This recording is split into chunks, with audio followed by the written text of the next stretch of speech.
Всем привет, с вами QuintaPlay. Знаете, я довольно-таки часто фармлю руту в открытом мире. И как все знают, с любыми ресурсами сейчас довольно большая проблема. И вот как-то в один прекрасный день я решил пофармить руду. Пролетал минут 20 и собрал около 15 штучек адамантия.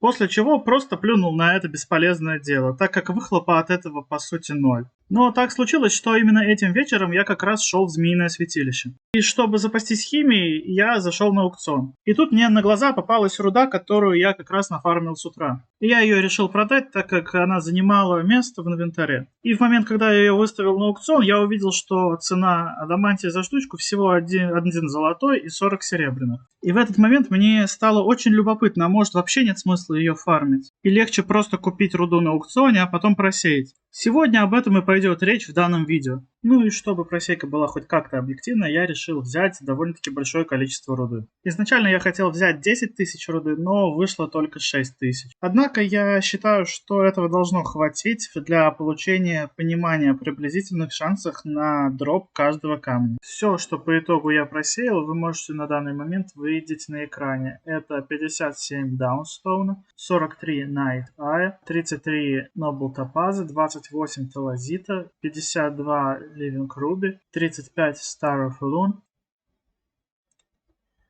223 Flame Spessarite, 208 Shadow Drenita, 203 Azure Moonstone, 217 Deep Peridota, 240 Blood Garnet, 215 Golden Drenit.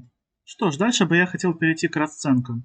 Изначально я хотел цены показывать вживую на аукционе, но потом понял, что это не очень наглядно. Поэтому я решил составить таблицу в Excel, чтобы все, кто хочет посмотреть более-менее подробно, могли остановить и сами рассмотреть данную таблицу.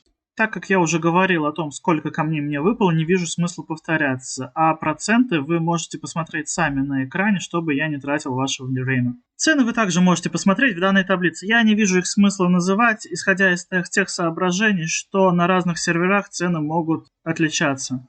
Однако я не думаю, что они будут различаться разительно сильно. В пределах 10 золотых, я думаю, все камни будут примерно одинаково стоить на всех серверах. Говоря уже о том, как можно заработать на этом способе, первый и понятный критерий – это как можно дешевле покупать руду. В моем случае я купил 6000 руды примерно на 8400 голды. Общий же полученный доход с продажи всех камней после просейки на аукционе составил 11200 золотых. Из данных параметров я выяснил, что прибыли я получил 2800 золотых, что примерно соответствует 25%. После этого я помониторил аукцион в течение 3 дней. И из общих колебаний цены на руду и камни я пришел к выводу, что максимальная цена рентабельности покупки адамантия для просейки будет около 1 золотого 60 серебряных. Что в общем случае примерно составит где-то 10% прибыли при покупке за данную цену. Все, что выше, не особо имеет смысла для данного метода фарма. Однако я заметил, что к вечеру большинство руды выставляется по довольно-таки бросовой цене, с чего вы можете поиметь довольно большую прибыль. Я считаю, что это связано с тем, что вечером на руду выставляют на продажу боты, которые фармили ее целый день. Минимальная цена, которая была мною замечена, составляет около 1 золотого, что в пересчете на выгоду даст огромный профицит в данном методе. Так что если вы можете приобрести руду по довольно-таки бросовой цене, это отличный способ получить золото, не затрачивая большое времени в игре. Для того, чтобы этим способом вам заработать золото, вам лишь необходимо иметь небольшое количество капитала и ювелирное дело, или знакомого с ювелирным делом. В описании под видео я оставлю макрос, который поможет вам более удобнее просеивать руду. Если это видео было полезно, оставляйте комментарии и подписывайтесь на канал. Всем пока и до новых встреч!